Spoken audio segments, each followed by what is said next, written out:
پیارے بچوں، ایک دفعہ کا ذکر ہے۔ کسی گاؤں میں ایک تالاب تھا جس کے اوپر ایک خوبصورت جھرنا بہتا تھا۔ اس جھرنے میں پینے کا میٹھا اور صاف پانی گرتا تھا۔ سارے گاؤں والے اس پانی کو استعمال کرتے، کھیتی باڑی کے لیے، اپنے گھر کے کام کاج کے لیے، اور اس کے ارد گرد بچے کھیلتے کودتے۔ ان کے مویشی بھی وہاں سے پانی پیتے اور بہت خوش ہوتے۔ غرض لوگوں نے اس کے ارد گرد تفریح گاہ بنائی ہوئی تھی اور وہ بہت ہنسی خوشی زندگی گزار رہے تھے۔ پھر ایک دن یوں ہوا، ایک دفعہ ایک غریب کسان کنویں پہ پانی بھرنے کے لیے جاتا ہے۔ اس نے دیکھا جا کر کہ کنویں کا پانی غائب ہو چکا ہے۔ غریب کسان بہت ہی گھبرا گیا۔ گھبراہٹ میں وہ بھاگا گاؤں کی طرف آیا اور گاؤں والوں کو آ کر بتایا، لوگوں غضب ہو گیا۔ ارے بھائی کیا ہوا؟ تالاب میں سے سارا پانی کہیں غائب ہو گیا ہے۔ میں تو بہت پریشان ہو گیا ہوں۔ میں تو تالاب پہ گیا تھا مویشیوں کے لیے پانی بھرنے کے لیے۔ جب میں نے وہاں جا کر دیکھا تو وہاں تو پانی تھا ہی نہیں۔ ارے بھائی یہ کیسے ہو سکتا ہے؟ چلو چل کے دیکھتے ہیں یہ کیسے ہوا۔ یہ کہہ کر سب لوگ کنویں کی طرف بھاگے۔ جب انہوں نے وہاں جا کر دیکھا تو واقعی میں تالاب خشک ہوا پڑا تھا۔ یہ دیکھ کر تو گاؤں والوں کی حیرت کا کوئی ٹھکانہ نہ رہا۔ وہ سب بہت گھبرائے اور اسی پریشانی کے عالم میں واپس گاؤں کی طرف آئے اور آ کر سوچنے لگے کہ اب کیا کیا جا سکتا ہے۔ ایک غریب کسان تو گھبراہٹ میں رونے لگا۔ ارے بھائی اب میں کیا کروں گا؟ میں کیسے اپنے مویشیوں کو پانی دوں گا؟ بھائی اکرم کیوں روتے ہو؟ اللہ پہ بھروسہ رکھو، اللہ تعالیٰ ہے نا، انشاءاللہ وہ ہماری مدد کرے گا، کوئی نہ کوئی حل نکل آئے گا۔ یہ سب سن کر گاؤں والوں میں ایک انتہائی سمجھدار انسان تھا۔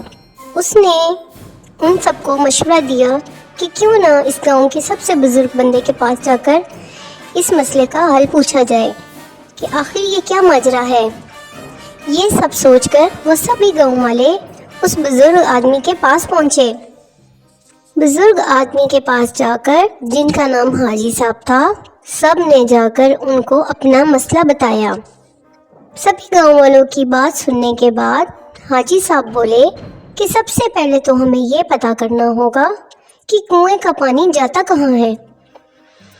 اس کے لیے ایک ترکیب کرنی ہوگی کہ آج رات کچھ لوگ چوری سے تالاب کے پاس جائیں اور وہاں چھپ کر بیٹھ جائیں اور سارا ماجرا دیکھیں کہ پانی کہاں جاتا ہے۔ اس فیصلے کے بعد حاجی صاحب نے کچھ بندوں کی ڈیوٹی لگائی اور ان کو آج رات کے مشن کے لیے تیار کیا۔ جب رات ہوئی تو چند گاؤں کے سمجھدار لوگوں کو کنویں کے نزدیک روانہ کیا گیا۔ اب وہ لوگ کنویں کے پاس پہنچے اور جا کر ایک گھنے درخت کے نیچے چھپ کر بیٹھ گئے تاکہ دیکھ سکیں کہ یہ ماجرا کیا ہے اور پانی کہاں غائب ہوتا ہے۔ تقریباً آدھی رات کے دوران ایک انتہائی خوفناک چڑیل وہاں آتی ہے جو ان سب کے دیکھتے ہی دیکھتے تالاب کا سارا پانی پی جاتی ہے۔ گاؤں والے یہ دیکھ کے انتہائی حیران ہوئے اور بہت خوفزدہ ہو گئے کہ ایسا کیوں ہے اور یہ کون ہے جو سارا پانی پی چکی ہے۔ یہ دیکھ کے وہ بہت گھبرائے اور اس چڑیل کا وہاں سے جانے کا انتظار کرنے لگے۔ جیسے ہی وہ چڑیل وہاں سے غائب ہوئی، سبھی گاؤں والے دوڑتے ہانپتے واپس آئے اور آ کر گاؤں والوں کو ساری بات بتائی۔ پھر گاؤں والے مل کے حاجی صاحب کے پاس گئے اور ان کو ساری بات بتائی۔ حاجی صاحب نے بہت تسلی کے ساتھ سب کا سارا ماجرا سنا، پھر بولے مجھے پہلے ہی شک تھا کہ ایسا ہی کچھ ہوگا۔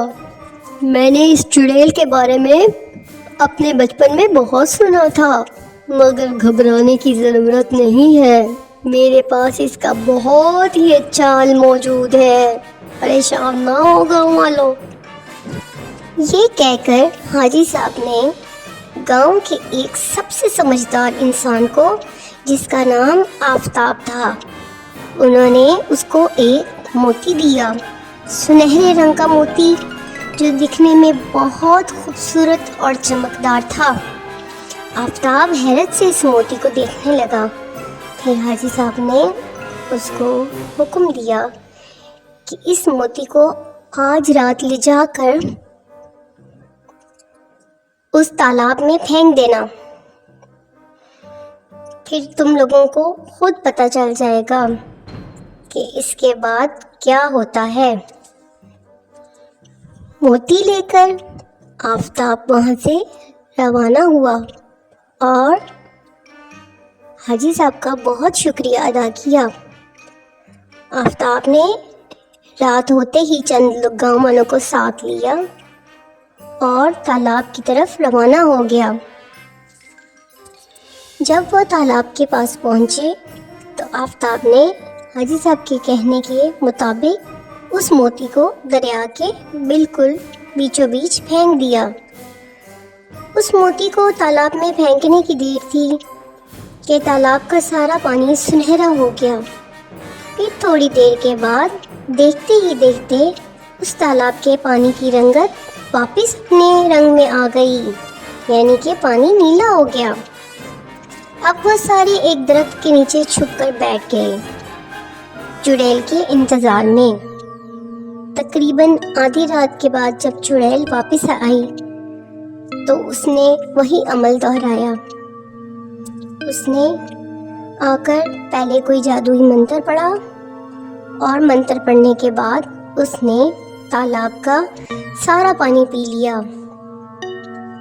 تالاب کا پانی پینے کی دیر تھی،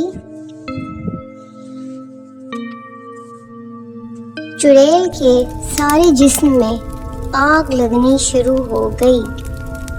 دیکھتے ہی دیکھتے چڑیل جل کر راکھ ہو گئی اور گاؤں والے شکر کرتے ہوئے وہاں سے بھاگ کر واپس آ گئے۔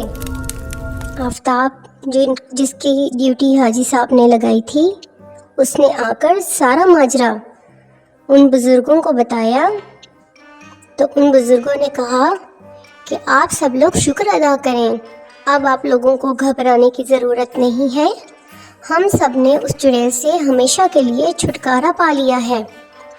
یہ کہہ کر سب گاؤں والے خوشی سے جھومنے لگے۔ ان سب نے ان بزرگوں کا شکریہ ادا کیا اور اللہ تعالیٰ کا شکریہ ادا کیا۔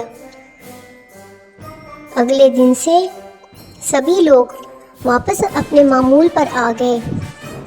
اس گاؤں میں پھر سے ایک دفعہ خوشیوں کی لہر دوڑ گئی۔ اب بچے ویسے ہی کھیلتے اور کسان زراعت کے لیے ویسے ہی کنویں کا پانی استعمال کرتے۔ خواتین کنویں سے کھانے پکانے کے لیے پانی بھر کے لے جاتی اور سب لوگ ہنسی خوشی رہنے لگے۔ پیارے بچوں، اس کہانی سے ہمیں یہ سبق ملتا ہے کہ ہمیں مشکل سے مشکل وقت میں بھی ایک دوسرے سے مل کر رہنا چاہیے اور ایک دوسرے کا ساتھ دینا چاہیے اور گھبرانا نہیں چاہیے، ہمت سے کام لینا چاہیے۔ اگر آپ کو سٹوری پسند آئی ہو تو اس کو لائک کیجئے، چینل کو سبسکرائب کر دیجئے اور بیل کا آئیکن دبانا مت بھولیے گا۔